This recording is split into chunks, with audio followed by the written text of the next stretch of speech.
Welcome to the UpLevel Podcast, Jeff Jacobson. JJ, so glad you said yes. Thanks for having me, Christie man. Christie man, you're my favorite people.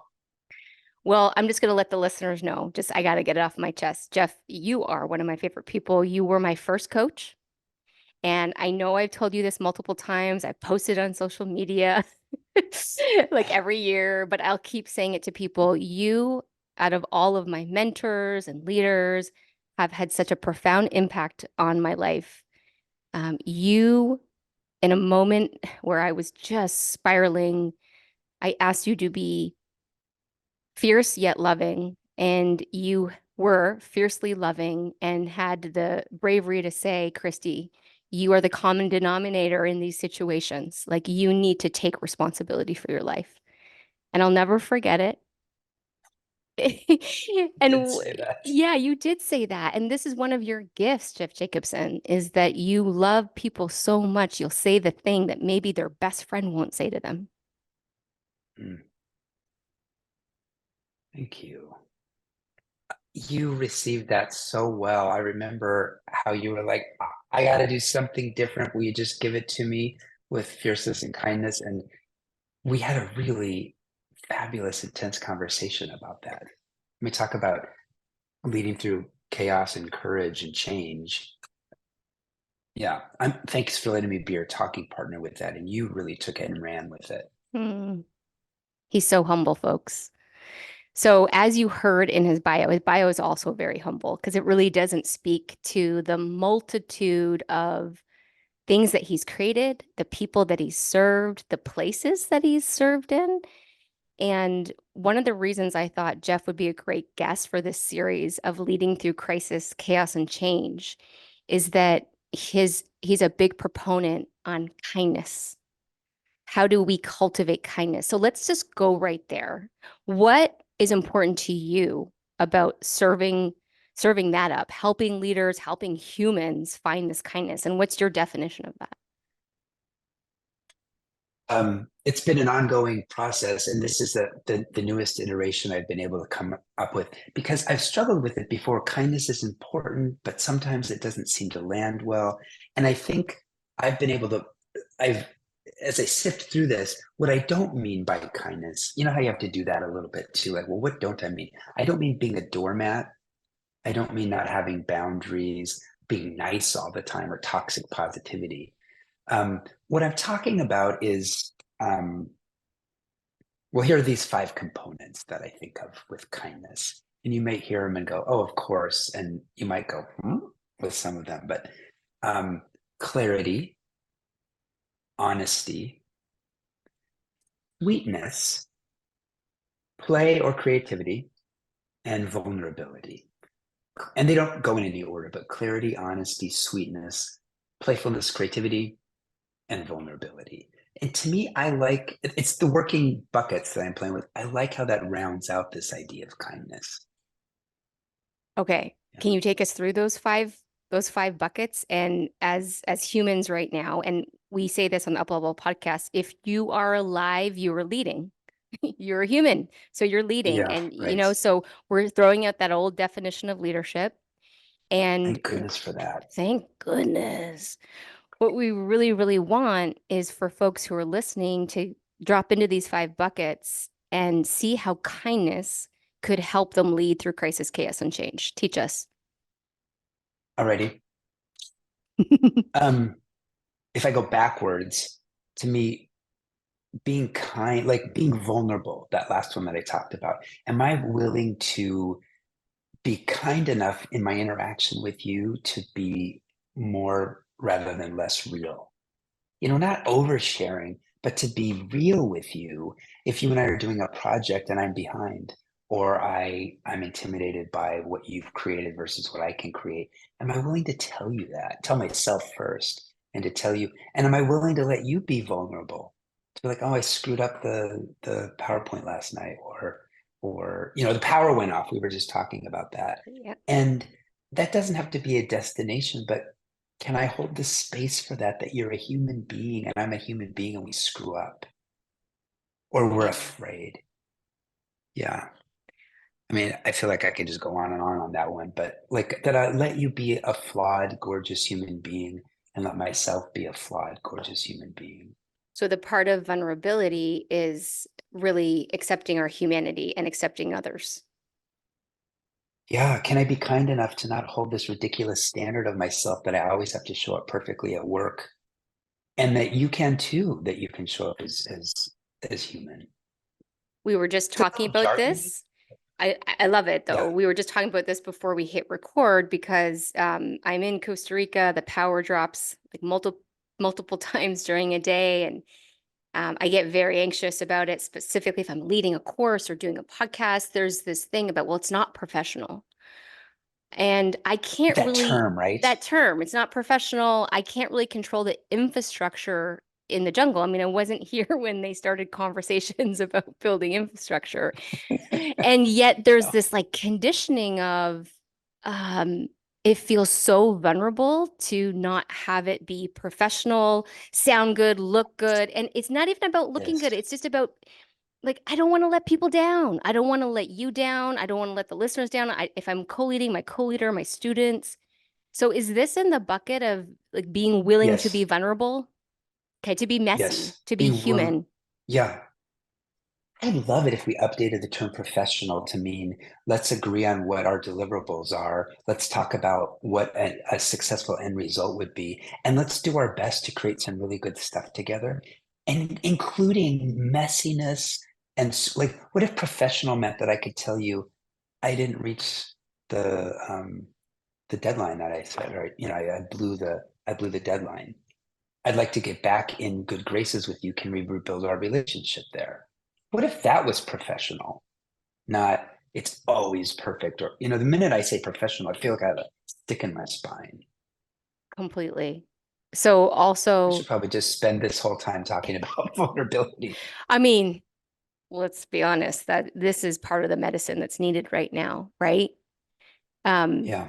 I'm wanting to ask you a different question, but let's go to the next part of this formula. You're creating a new formula of how people could access or build the capacity for more kindness. Yeah. That's a good way to say it. Kindness is kind of a broad term, but you can pick one of these buckets and cultivate it and be golden. Um, Playfulness, creativity as a form of kindness. I oftentimes look at like kids or puppies or animals good to go in their environment, not too worried about whether or not they're performing correctly. There's just kind of like a natural playfulness or creativity that arises. Am I being kind enough to highlight or cultivate the part of me that just has these kooky creative ideas and likes to play? Okay, And am this is I something, willing to sorry, keep going. and am I willing to extend that grace to you too? What were you going to say? Well, this is something, again, you model really beautifully. I've called you the king of extracurriculi. Right? Like I mean, and it's such cool extracurricular that you do. So you have been in a study of calligraphy, or right? Like is that the term? Hand lettering. Hand Yeah. lettering, folks, hand lettering, skipping, and I'm Because not my handwriting was so bad, I wanted to improve it. And yeah, and jumping rope. I'm jump 55, and I don't know a lot of people like jumping can rope, do like double doing dutch. double dutch. And like this is so cool because when I think about these things, it's like you are committed to keep playing and learning. That's obviously a Yeah, big component of that is learning, but that's what children do. It's just like, yeah, I'll go try this. I'll go. yeah. And this is a way, how does play unlock kindness? One of the things I've learned in some of these extracurricular activities is to make sure I don't commodify them. Like, I don't want to turn nothing wrong with somebody else doing this as a business, but for some of these things where I want to just play, I don't want to turn it into something where I earn cash or I have to hustle. It's just fun. And when I remember that to get out a pen and try some new little design or try some new jump rope trick, it's so soothing. Even if it's challenging to try, it's so soothing afterwards because I had some good hard play and then I was able to sleep well because of it. That's kind to me. That that I don't hold this standard that it's work, work, work, work, work, and then we'll work and we'll play when we're retired. I don't think that's kind.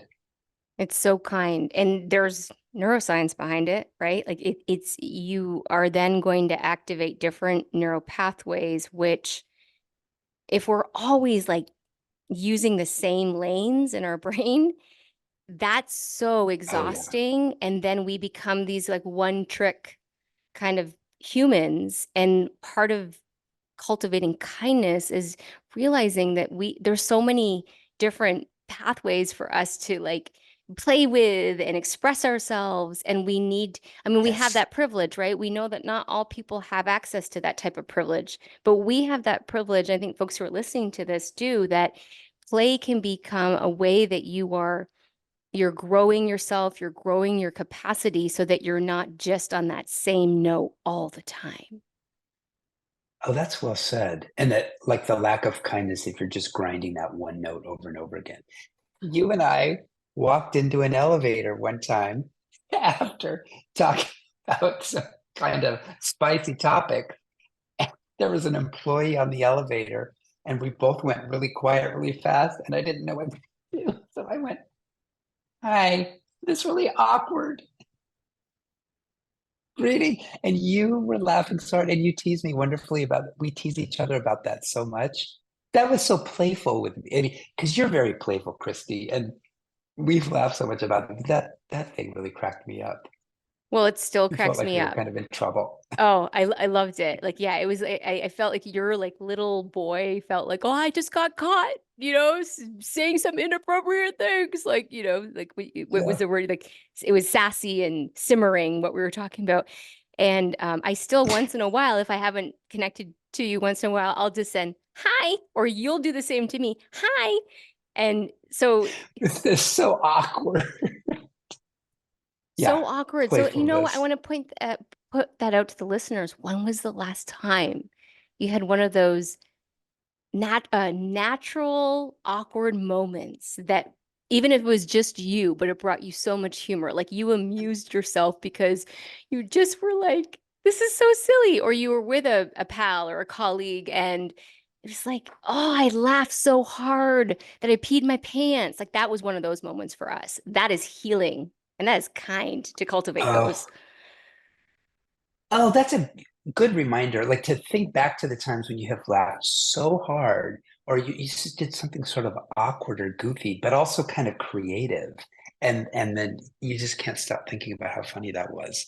Yes. Okay. Are you asking me the last time that happened? Yeah. Well, when is the last time it happened for you? This wasn't the last time, but when I used to live in Shanghai, it was my birthday. I hopped off the bus because I was walking to where I worked out, and I thought I'd walk a little bit longer than normal. And I'm listening to I Love Rock and Roll by Joan Jett. And it was just, I felt like it was my power birthday ballad, except it's kind of not the best beat to walk to. You either have to walk these short little steps or these long, awkward steps to keep up with the beat. And I was having trouble, and I tripped over a bike. Oh my goodness. No, this woman was selling apples, and I kind of knocked her stand over. I fell on the bike. She came running over to help me, and I was so embarrassed. And she was like, "Are you okay?" And then she wanted to know if I wanted a free apple. And it just, in the moment, it was horrifying. I started laughing so hard afterwards. I love it. Okay, we're putting that out there for everybody. So the first one is, are you willing to be in your messiness, your humanness, and be vulnerable with folks and encourage them to be vulnerable with you? The second Yeah, is play. What are the different things you're doing to cultivate play and look for those genuine moments of just pure, natural, like where you laugh, where you pee your pants, because we need more of those on this planet right now. agreed. Agreed. And I think it's when we're at our most creative too. Yeah. What's the next bucket? Sweetness. Yes. Sweetness. It was something that before I came out of the closet, I was kind of afraid to, it was a part that was in me and I was afraid to show. And I realized I'm so happy to have that as part of my, as part of myself as an adult. Like, hey, cutie, hey, sweetie, look at you. I, tenderness, sweetness, that part of kindness. When I was playing with the definition, it's like, oh, I didn't want that doormat side or the toxic positivity, but to keep that sweetness as part of kindness. Whether it's that little greeting or somebody's struggling and you give them an extra little help or some love. I love that aspect of kindness. What are some of the people or the experiences that have made you such a sweet person? Because that is definitely, you are sweet. Thank you. Well, I think reclaiming it when it came out of the closet was helpful. My parents, I say are and were, my dad has passed away, my mom is still alive, were very sweet, are very sweet people. And to see them be sweet to their loved ones, family members, coworkers, and friends, that was really good modeling to me. Okay. That as adults, there's a role for kindness and sweetness. And you can play with this definition: neighborliness, good citizenship, um, you know, some form of compassion in spite of differences. All that to me is in that bucket of sweetness. It's not necessarily, sometimes when I think of sweetness, it's like be a good girl, you know? Like Oh, be yeah. sweet. Be sweet, be a good girl, don't disagree. But what I hear or Yeah, like obedient yeah, or obedient. But the expanded definition from the JJ book is it's well, it's kindness, right? And this is a subset of kindness, but it's about being considerate of others. Um, yeah, it's about caring about other people. And um, there's also something though when you first say, because you call me sweetness, I'm sure you call other people sweetness too, which is totally fine. But th when you do that, when you do that, you in me, you elicit my sweetness. There's a sassiness I feel in the JJ definition of sweetness. It's like be sweet, be sassy, be playful, be, connected. Like, yes, yeah, they can't, folks can't see us right now, but I'm like moving my hands, like it's like grabbing, like, hey, come here, come hither. yes, yes. My mind was going off in a different direction, so I'll bookmark that. But yeah, just the be inviting, be the natural part of you that just does have that compassion. And in just a moment, we'll talk about the honesty and clarity, which has some boundaries to it. So it's not about, like you said, being a good girl and having to overgive or be nice at all costs. This is why I like how these buckets fit together and almost balance each other out. But this one is really that natural sweetness that kids show each other, that that those of us that are trying to be aware of our own. You brought up privilege earlier, and look to see where are people really suffering, whether it's myself or someone else, and let our hearts break Yeah. rather than harden, and then not be willing like to look at issues around race and racism.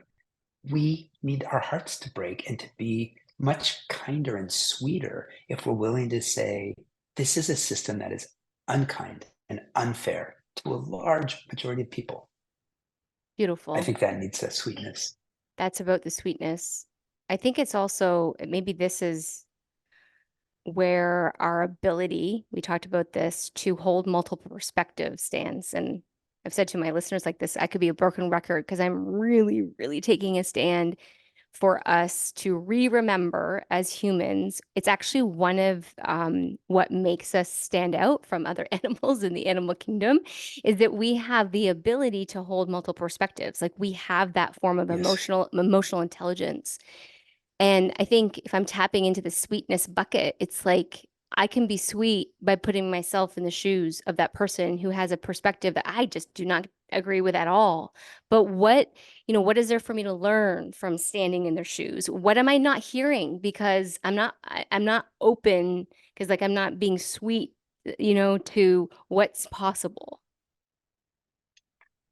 Yes. Yes. Yes. Yes. I actually hadn't thought about it that way, but for you to tie it into um, because you and I talk about wanting people to be able to hold more complexity rather than fighting over some of these really important world and social and life issues and making it's either this or that. Yeah. It's either A or B. And our desire for out of fear to try to oversimplify things. But if we can hold that complexity, I think we need sweetness. Yes. Like you said, I could stand in your shoes a little bit more. The other day, I think it was somebody was arguing about cranberry sauce about the holidays. This is a holdover from the holidays. And somebody was like, "What are you, an idiot? It has to be fresh." And somebody said, "You stupid person, it has to be canned." Like, okay, well, interesting that this is the battle that they're choosing, but also, how do you hold your own preferences as important? And also understand that somebody else has a different preference. I think there can be sweetness there. You knock yourself out with your whole cranberries, and I'm going to like my canned cranberries, and they can both coexist. How how are you holding, like what you just said, how are you practicing holding multiple perspectives or being in spaces with folks who have different perspectives than you? Because I've seen you really intentionally being practicing this over the past 4 years. How are you doing that? Thank you. It is, yeah, it is. I have been really working hard at it. And so I notice so much more often than not where I don't do it, where I go into my own, you're either with me or against me, you're an idiot over there, or I'm an idiot because you're smarter. And just, I think one of the ways is for me to slow down, to notice the reactivity in my own body, to notice where things are getting tight or where I've got some real anger, and let myself express some of that anger or that rage or that fear or that shame. And then on the other side of it, ideally take a step back and say, all right, how am I doing? And what is that thing that made me so upset? Can I be curious about it? As you know, oftentimes it's because it was a thought that I had that I was afraid to own and somebody else expressed it. And what you just said, it's like the embodiment piece. What I hear you say, one of the Yeah. things, one of the practices you have, and I suspect you're helping your clients and the leaders that you serve do different embodiment, somatic practices to feel the Yes. feelings of divisiveness, to feel the feelings of anger, rage, like all of the things that the current culture we're living through brings up in all of us. Yes. In Yeah. most of us, and so um, the guidance here is give yourself space to feel it, to embody it, let it move through, and then revisit the conversation versus being in that reactive state and powering through and just fighting. Like it is not sweet to keep Yes. ourselves in an environment, in a conversation, in a moment when we know we've gone offline. Right. Exactly. I was working with somebody the other day who was really pissed off at a peer on their leadership team. And they were saying that this other person was doing all this and it was keeping him from being able to do his work. He was really, really, really, really pissed. And so we were talking about helping him navigate a conversation with this person. But at some point, he was really, really upset. And at some point, I said, well, I don't remember exactly what I asked because we were in the middle of it, but it's some version of what's going on here for you now as you talk about it. He was frightened. He was frightened that he wasn't going to be able to finish his work, that they missed their mission, and that he was going to look bad in front of his peers. And it wasn't like his anger was less important than his fear, but if we didn't address the fear, he was just saying really crusty. He was staying very crusty and sort of repetitive. And when we got down to that fear, things sort of softened for him a little bit. He still had to have a conversation with this person, but it was more from, I felt like he got his feet back, Mm. you know. So as you know, and as you just expressed, taking the time to have somebody notice their emotions and notice what's going on with them. I think that's sweet and vulnerable, the first and that third bucket. Yeah. And it's so important. And for folks who are listening, that maybe that's a new territory to move into, it's really important to have a, a partner. You use the term Yes. talking partner when you talked about the support you've provided me. And, someone, maybe it's not necessarily a professional, a trained person, or maybe it is, but this is something we've lost too, is like, let yourself be witnessed and supported in your emotions, in your reactions. This is a way that we can definitely help ourselves lead through crisis, chaos, and change. Ask for the help, Yes. ask for the support. And if you have the means, will you hire a coach or a therapist, or, practice yoga on the regular, or some kind of embodiment practice to move the energy so that you can show up with more of this space within yourself to hold multiple perspectives. Please, please, please, please, please. So you can hold those multiple perspectives in the midst of this ever-growing chaos. My beloved partner, Terry, my man, also my fiance, after 16 years, we've decided to tie the knot. Something that I wish Congratulations. you could all see the loving smile Christie has on her face right now as I say, you're such a good love, Christie, man. Oh, Jeff, that's so exciting. But one of the things Congratulations. he says, thank you. Thank you. One of the things that he has said continually, whether it's in the midst of us fighting or just about life in general, he'll say, I'm so sorry. I was more interested in being right than I was interested in being loving with you. Ah, story of my It life. just, me too. And it just melts me when he says it. And then I'm like, oh, I was too. I was trying to be right. If rather than willing to have things transform or change. And that's sweet. That is so fucking sweet. I love you, Terry. Congratulations. I love you, Terry. Thanks. He's good. Should we talk about honesty and then clarity? Yeah, let's do it. I think sometimes I think of honesty without sweetness or vulnerability is just brutal. And if I think of sweetness and vulnerability without honesty, I can tip over into that sort of doormat side. So honesty is just to say the thing that might be a hard truth. I think it's kind when somebody finally names an elephant in a room that everybody else is dancing around. It's kind when you finally admit something about yourself that you've hidden from the world with boundaries in the right space, not in a disrespectful way. That's kind. I so appreciate you bringing up that example. I hope you could see it as kindness when we look back at all those things you were talking about when we coached, to say, I think, but you're the common factor in all of these. You took that as kindness Definitely. rather than me being a jerk. I think it's important what you said, that honesty without the sweetness and the vulnerability can really have a complete different impact.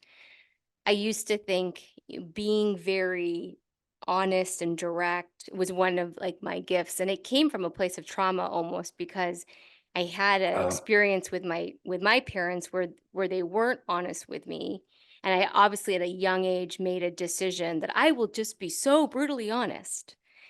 And yes, yes. later in years, I remember a teacher saying, being brutally honest isn't actually the kind thing to do. And what I love Oh, about what yeah, you're bringing in, it's like being honest is part of kindness, but there's a position, if you will. There's like a body position, a tone, a way, a place to come from when you are honest. It's not yeah, about what Terry says. It's not about being right. Like, hey, I know this is it's not that. It's about, I'm serving you.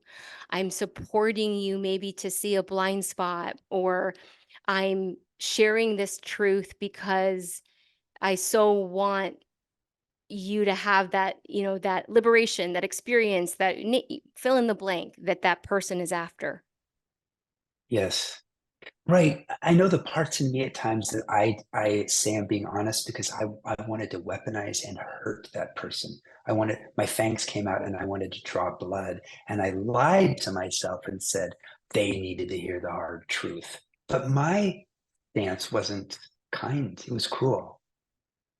And at other times, saying the thing that feels like I can't say this, it's going to be so hurtful. But I actually cared about the person, or I cared about a relationship, or cared about their lives, and they were able to accept it as something that was useful. A friend of mine, I mentioned coming out of the closet earlier. Early on in my coming out process, she took me aside at one point and said, um, can I give you a little bit of feedback about how you came out to me? And I was like, sure, because I was lost and I didn't really know. Pop culture doesn't really tell you how to do it, by the way. They make it look like it's one big finale with confetti and then you're done. That ain't how it happens. And she said some version of, you came at me with this, I have something very important to tell you. You can't say anything in return. You only have to listen. You'd better not say anything. And I was frightened. I was frightened by being attacked. Well, first of all, she thought I had cancer. The way I set it up, she thought I had that I was going to die or something. But I also didn't give her any room to have a human reaction.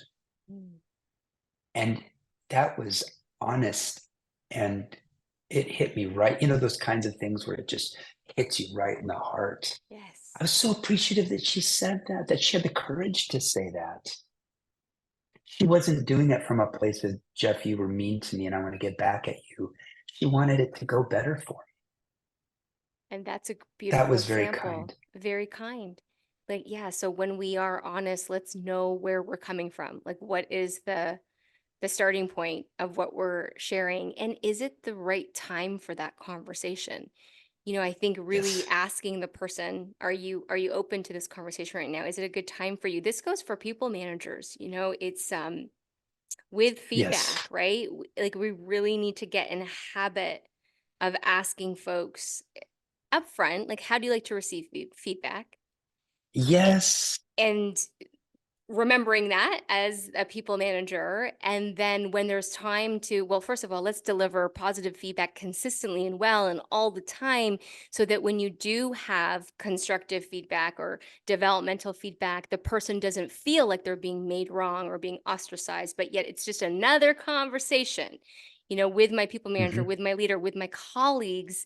And so, but let's ask permission. Is this a good time? Because I have some constructive feedback I'd like to share, and I want to make sure you're in the space for it. Beautiful. Yeah, Kind. to be thoughtful, to be kind about the setting. And are you setting them up for success? Or are you coming in with a gotcha? Yeah. And people managers, I think, oftentimes fall on one side or the other, too brutal or way too indirect. And the last one, clarity, is a bucket that we can talk about. And both of those are confusing for people. Definitely. Way too indirect, nicey, nicey, nicey, and it's kind of cloudy, or just like, a slap across the face. Yeah. Neither of those really help much. Let's all work on it. Because we're not just providing feedback in the workplace. There's feedback happening in our households with folks that we live with. There's feedback happening with Yes. partners, business coworkers, with children, with teachers, doctors. Like, let's work on it. This could be another part of the remedy, cultivating a culture of feedback that's delivered with kindness. Amen to that. Woo woo. Yes. I sign up for that. Okay, clarity. You talk about clarity. Yeah. I was thinking about this scene, one of my favorite scenes from the original movie Fargo, with Frances McDormand, who's the main character, who plays Brilliant. Marge Gunderson, this kick-ass sheriff. And it's this little tiny scene that doesn't seem to be that important, except I think it is for the movie. She meets up with this guy she went to high school with, and the guy is Stephen Park is the actor. I think his character's name is Mike. Mike is clearly and has always been into Marge, and Marge is happily married. She's pregnant. They're having this awkward little reunion at a restaurant, and he's talking to her, and he said, I always really liked you. And then he just comes over to her side of the booth, sits right next to her, and puts his arm around her and continues to talk. And she says some version of, I'd like you to sit back over there on that other side. That's my preference. There are things going on in that scene, but it's such a good moment of, no, boundary. You go back over there. And he does. Then it's a little awkward afterwards, and he apologizes, and she lets him off the hook, and all this kooky stuff. But it's clear boundaries, clarity. This is okay. This isn't. Mm. Brene Brown, amazing, amazing Brene Brown. She says, "Clear is kind. Clear is kind. Clear is kind." And how does clarity support us in leading through crisis, chaos, and change? In the midst of all the chaos and all the craziness going on, I notice when I'm unclear, I my footing isn't solid, and I jump into something. It's hard for me to see in the moment, but afterwards I see how I added more chaos. I made something, I made it the other person have to work harder. I have trouble with clarity because I definitely was raised to be quote unquote nice, and you're not supposed to draw firm boundaries. That's somehow not nice. And I've watched how that creates confusion for people. They don't know what I'm talking about. Oh, it's okay if we do this, or we could maybe do that and maybe do this, as opposed to, here's what I think. And then let you be able to say, I disagree. I think it needs to be this. Then we can get to some clarity and Beautiful. have almost like a ballast to steer through some of that chaos. Love this. Vulnerability, play, Sweetness. sweetness, You make such a sweetness face. That's good. Honesty and honesty, and clarity. clarity. These are my working 5 buckets right now, and maybe they get updated later, but I keep like testing them, and they seem to stay. Yeah. And I mean, you've been in this experiment for, I mean, I know since I've known you and probably before, well before that. Like, so this is coming from your lived experience of practicing these 5 buckets. And I know I asked you this already, but now that we've gone through the 5 buckets, what is it about kindness that is an antidote for these times and will support us to lead through crisis, chaos, and change? I think if leaders, and as you said, leaders, anybody that are interacting with people can focus on kindness, it can be an inflection point for transformation. If one is willing to adapt one, let alone 2 or 3 of these buckets, they can grow a little bit more honest or vulnerable or sweet or playful in the midst of it. Because I think all change, all transformation is preceded by chaos. In a way, there's this, you're going to go on you're driving a different way in a neighborhood you don't know. It's chaotic to get on some streets you're not really familiar with. You're getting to a destination, but the driving is going to be unfamiliar and chaotic. And if you cut that off, you won't get to any new land. So in the midst of that chaos, though, you need some um, stability or something to tether you. And so I think if leaders, rather than they rush it to get to the transformation, or they force people to stay in the chaos, if they can remember that kindness will keep them grounded enough as they go through, now I'm mixing metaphors, but the muddy waters before the ship can land on new land. Beautiful. What It can be an are anchor, it can be a compass, it can be a ballast, it can be a sail. That's what kindness can be in those muddy waters. so important? We need this. Like, we humans need this. What Me too. are like point us to maybe there's some tools in your toolkit, reading like books or podcasts that can help folks cultivate this. Obviously, work with Jeff. I mean, we know that. This work I haven't written about it yet. So I think a great person to look to is Brene Brown's work on kindness. I'm also listening right now. I'm not done with, but I'm listening to Priya Parker, The Art of Gathering, which is I'd heard about it, but I hadn't listened to her book for a while. It's so thoughtful in terms of how she thinks about how to be the host of really good space, whether it's a meeting, an event, just a group of people getting together. And she weaves kindness to that. And it's not all being nice. There's got some really tough love stuff in there. Stay tuned because I'm going to be writing more and more about this. But Good. in the meantime, if you're hungry for it, I think those are 2 good sources. Amazing. And is there someone that you've encountered in your journey, whether it's like, through reading about them, it could be a historic figure or someone that you'd say this person is the embodiment of what you're talking about, these 5 buckets and this definition of kindness? Yeah, it's somebody that most people won't know. Is that all right? Of course. Yes. My very first job out of college, I worked at this hotel. I hated that job so much. I hated it. I worked at the front desk of a hotel, but my boss, Carolyn Demarcarian, he was he was so fair. He was consistent. He was not easy, and a lot of people complained about her because she didn't let them off the hook. But the front desk in a convention hotel can be very chaotic, and it was her consistency. And she was also vulnerable with where we were struggling, but it was her consistency that had me find my footing and I could check in a busload of 30 people from another country as this tech conference is coming in. And I just always felt that she had my back. Carol. I wonder what she's doing these days. Yeah, Yeah. Carolyn. Carolyn, let's shout out to Carolyn. And then Yeah. for everybody listening, it's like, who are the models of what Jeff just brought us? They're out there. Like I've Yes. said this, you are one of those models for me.